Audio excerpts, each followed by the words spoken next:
Троечки, привет. Кстати, теперь под видео могут комментировать только те, кого я люблю. Поэтому можете проверить, если можете комментарий написать, значит я вас люблю. Итак, третий вариант второго расклада и вопрос «Главная иллюзия, в которой ты живешь». Ну и посмотрим, соответственно, откуда это началось и какая правда тебя освободит. Давайте в долгий ящик откладывать не будем, сразу начнем наш расклад.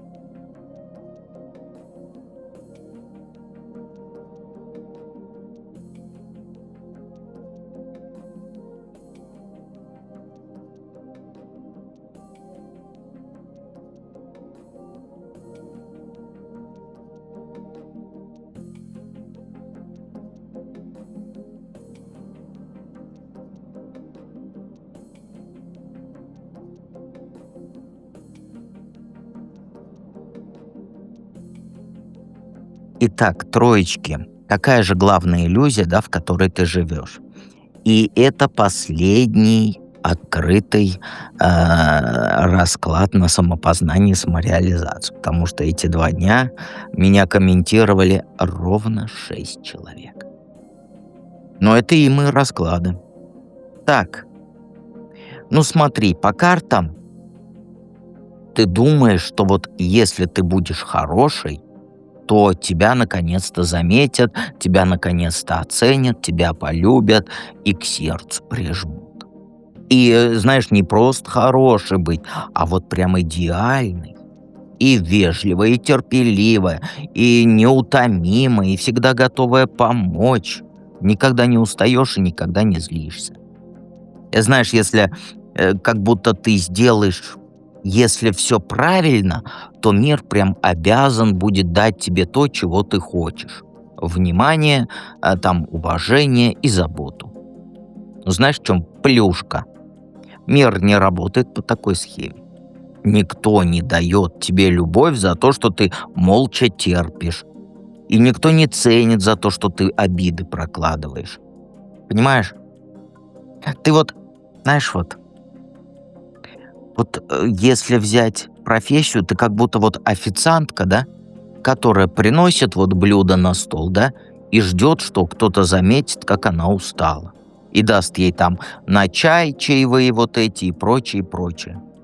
А вместо этого люди просто едят то, что она принесла, да, и уходят, даже не посмотрят в ее сторону. Вот ты привыкла думать, что если ты будешь вот такой удобной, то тебя не бросят. Поэтому молчишь, когда обидно, вид делаешь, что все нормально, когда внутри все кипит, да, и улыбаешься, когда плакать хочется. А что на самом деле-то происходит? Люди просто привыкают к тому, что ты всегда готова под них подстроиться. И начинают воспринимать это как данность. Запомни одну вещь. Я тебе ее скажу, но никто больше не скажет. Все люди эгоисты. Все люди думают о себе в первую очередь. О себе. Все думают о своей жопе. Никто не думает о тебе.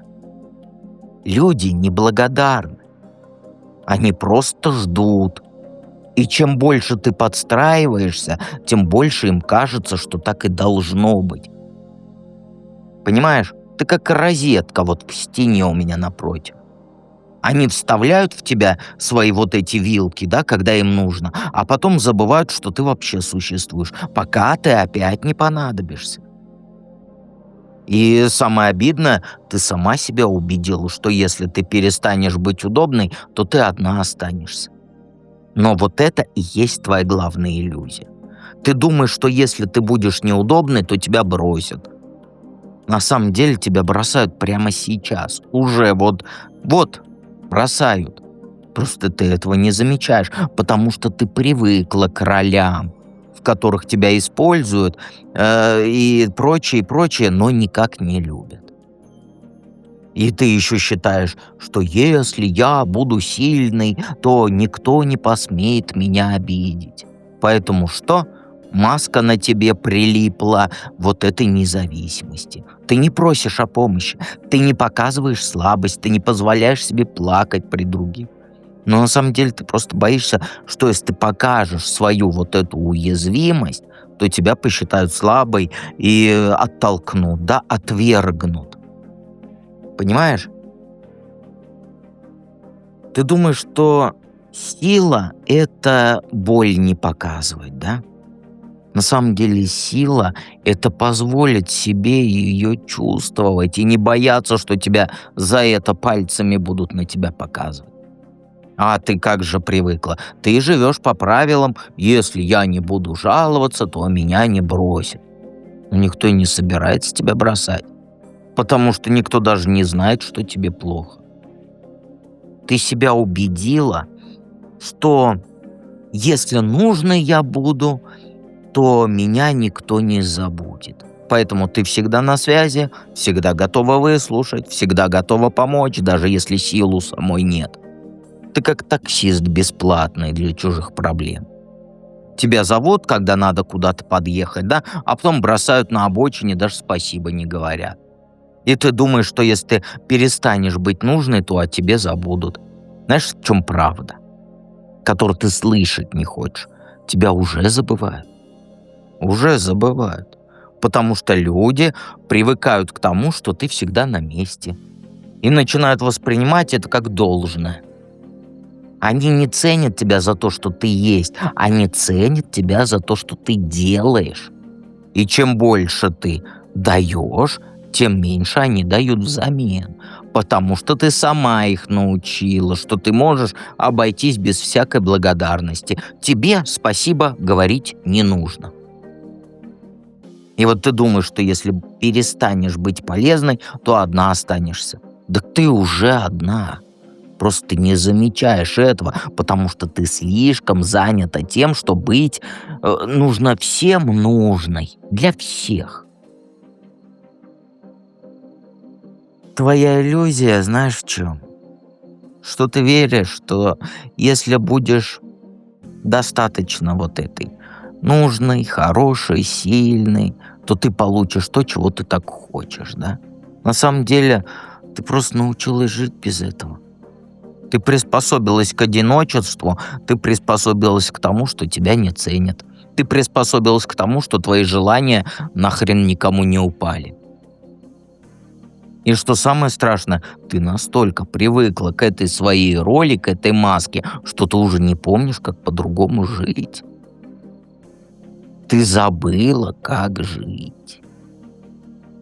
Ты уже, как сказать, ты боишься остаться ни с чем, но ты уже ни с чем. Просто притворяешься, что это нормально. Это ненормально. Откуда это началось? Ну, знаешь, это не какие-то там эфемерные травмы, детство, не. Знаешь, когда все началось? Когда вот ты почувствовала, что твое мнение никому не нужно. Не тогда, когда тебя там в семье не слушали, да, или когда там в школе, нет. Это случилось, когда ты впервые влюбилась. И просто поняла, что парень, который тебе нравится, он даже не замечает, что ты есть рядом. Не то, что он там взаимностью не отвечает. Нет, он просто не видит тебя как человека. Для него ты была вот тень, фон, да, кто-то, кто всегда рядом, домовой, но никогда не в центре внимания. И вот тогда ты сделал вот этот первый шаг вот этой иллюзии, в которой ты живешь. Ты решила, что если я буду удобной, то он меня заметит. И ты начала что делать? Подстраиваться под его настроение, под его мнение, молчать, что, когда он гадости говорит, смеяться над его несмешными шутками, которые тебя же и унижали. Ты невидимкой стала. И вот это сработало. Он начал воспринимать тебя как часть мебели. Ты была всегда рядом, всегда готова выслушать, всегда на его стороне. А вот что он не заметил, то что ты перестала быть собой. Потом другой парень был, тот, который говорил, что тебя любит, но при этом он постоянно тебя сравнивал с другими своими бывшими. Не то, что там изменял или унижал, нет, он просто ставил тебя в положение постоянного соревнования. Типа вот А вот там у Маши были там титьки получше. А, там, другая девушка, да, она зарабатывала много, а Катя вкуснее готовит. И ты снова включила вот этот режим быть идеальной. Начала, наверное, даже на диетах сидеть. Искала более престижную работу себе. У плиты стояла, варила ему всякую эту еду, чтобы доказать, что ты не хуже. И ты думал, что если будешь соответствовать его ожиданиям, то он наконец-то перестанет сравнивать. А знаешь, что произошло на самом деле? Ты сама себя убедила, что любовь — это когда ты постоянно доказываешь, что ты этой любови достойна. Ты не заметила просто, как ты перестала ждать, что тебя примут такой, какая ты есть, и начала требовать от самой себя невозможного. Как вот это вот на соревнованиях спортсмены, которые бегут не за медалью, а за тем, чтобы ее просто, как говорится, с дорожки не выгнали. Потом подруга у тебя была. Она перестала просто замечать, что тебе плохо. Ты к ней там с проблемами обращался, она разговор на себя переводила. Ты совета спрашивала, она отвечала типа «все хорошо будет». Или там «ты не болей». Ты с страхами своими делилась, а она смеялась и говорила, что ты себе придумываешь или преувеличиваешь. И вот тогда ты сделала вывод: если я жаловаться не буду, то меня не бросят. И начала все в себе держать. Перестала говорить, что тебе там что-то плохо, что тебе что-то не нравится, начала улыбаться, даже когда плакать хотелось. Тебя разлюбили уже тогда, просто ты не заметил, потому что ты привыкла к одиночеству внутри отношений, дружеских, любовных, неважно. Потом на работе. Начальник постоянно тебе задачи там в последний момент дал, когда домой пора. Коллеги свои проблемы на тебя спихивали. А в конце месяца тебя хвалили за то, что ты вытянула сама все, что нужно. Ты как вечный двигатель. Тебя заводили, ты крутилась, а потом кто-то другой бонусы получал.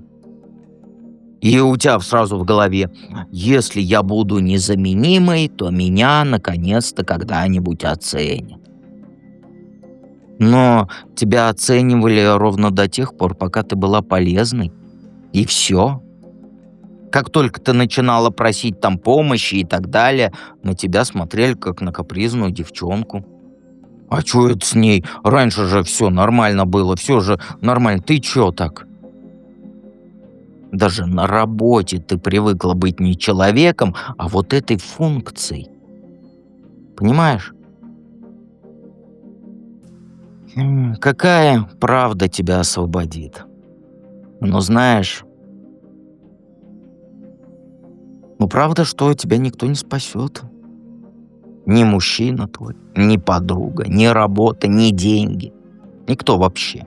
Потому что ты уже много лет ждешь, что кто-то придет и скажет тебе: вот видишь, ты все правильно делала, на тебе любовь, на тебе уважение, на тебе счастье. А на самом деле-то никто не придет. Потому что те, кто мог прийти, они уже давно рядом. Просто ты их не замечаешь. Потому что ты слишком занята тем, чтобы быть идеальной для тех, кто этого даже не ценит, кому ты не нужна. Понимаешь? Ты под дождем стоишь и ждешь, как хатика. Ждешь, что кто-то придет, кто-то там пальто на тебя накинет, чтобы дождик этот на тебя не шмякался. Но проблема в том, что пальто, оно у тебя в руках. Просто ты его не видишь, потому что смотришь не туда. Знаешь, какая правда тебя освободит? Ты уже любима. Вот не так, как ты себе представляешь, да? Не страстно, не с букетами цветов, признаниями под балконом. Нет, просто люди тебя, вокруг тебя, они привыкли к тому, что ты есть. Они не знают, какая ты на самом деле, потому что ты никогда не показываешь свое истинное лицо. Но они тебя уже любят за то, что ты есть. Просто они не говорят об этом, потому что ты сама не даешь им повода. Ты как у меня барсик, который ждет, когда его на ручки позовут. Но на самом деле он может ко мне в любой момент подойти, просто запрыгнуть и лежать на мне столько, сколько хочет. Понимаешь? Просто он вот привык ждать, вот когда его позовут. Вот и ты так же, ты привыкла ждать разрешения на счастье. А тебе разрешение не нужно. Понимаешь? И тебе не нужно ничего доказывать вообще никому. Ни мужикам, которые тебя с бывшими сравнивают, ни подругам, которые перестают звонить, ни начальникам, которые спасибо не говорят. Ты уже хорошая. Ты уже вот достаточно хороша. Просто ты никогда не позволяла себе в это поверить. Понимаешь? Ты думаешь, там любовь, уважение, успех — это что-то, что заслужить нужно. Но они уже твои. Просто ты привыкла жить так, как будто это не так.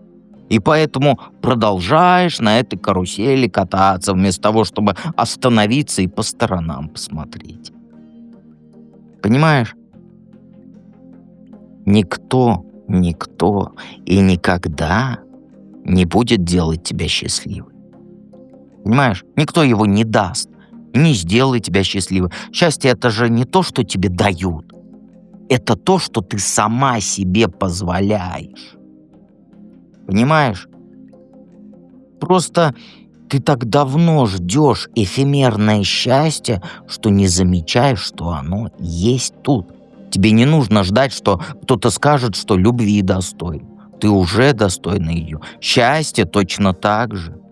Тебе не нужно ждать кто-то вот там, я тебе разрешаю счастье, да, я тебе разрешаю счастливой быть. Нет, ты можешь взять свое счастье сама.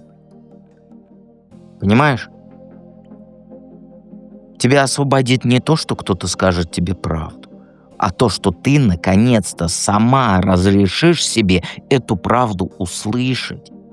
И вот я тебе вот говорил вот эту всю правду. Ты уже достаточно хороша для того, чтобы быть любимой, быть счастливой, быть такой, какой ты хочешь. Никогда похудеешь, никогда там заработаешь денег больше, никогда ты замуж выйдешь, никогда ты повышение получишь ни с 1 числа, ни с 1 января, ни с Нового года, ни завтра, а вот прямо сейчас. Ты уже такая, какая нужна. Просто ты слишком долго притворяешься, что это не так. Ну, я думаю, что пора остановиться, притворяться. Как ты думаешь?